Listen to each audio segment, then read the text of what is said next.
homophobia and people coming out as gay, etc., has been something that I haven't really spoken loads on. I've seen it over there, but it hasn't really been something that's been real in my life in that respect. I think I need to understand where football is with it.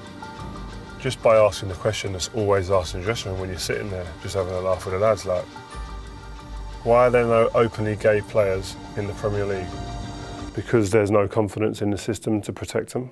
A lot of the people were like, one, there's not enough examples that say, okay, that's the journey I'm going to go on, I'm going to follow something similar to that.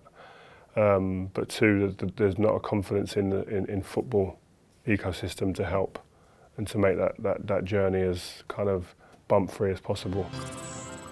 Remember your chat with Chris Miles? Your answer is probably because of people like you.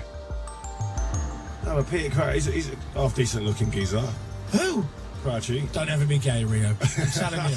You were going with some ugly men. I'm not like feminine or gay in any way, but like he's not ugly and like. Who would you rather go out with, Smudger or Scalzi?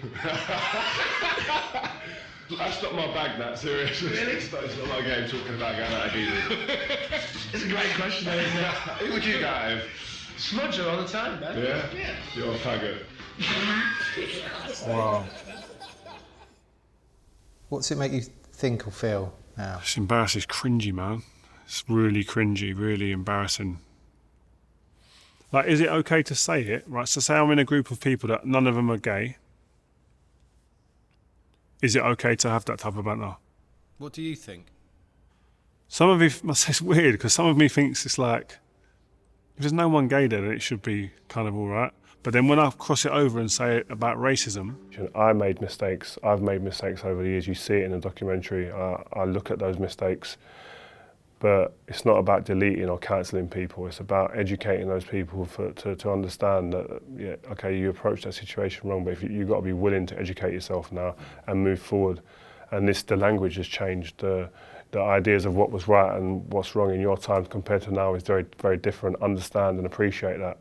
It's about changing people's attitudes, right? Yeah. And speaking of that, we spoke to Patrick Bamford about a year ago, just about Josh Cavallo, and he said that in the Leeds dressing room, if somebody came out, he's sure that the whole team would be very supportive.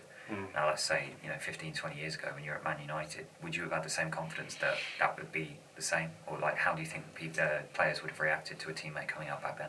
Yeah, I genuinely think our dressing room would have been receptive to that and be fine.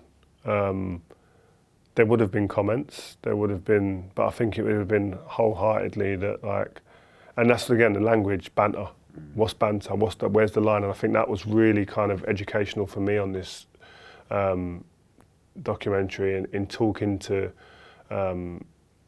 teammates of a player that's come out and how they went through that situation, how they navigated that, how the language maybe had to be changed or educated, and understanding that the person that is coming out kind of sets the tone really as to how the language is in that environment.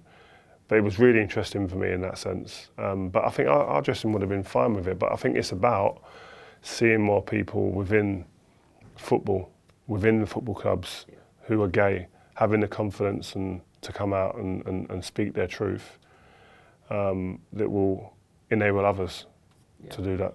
Rio, thank you so much for your time. Nice one. Cheers, man. Always a pleasure.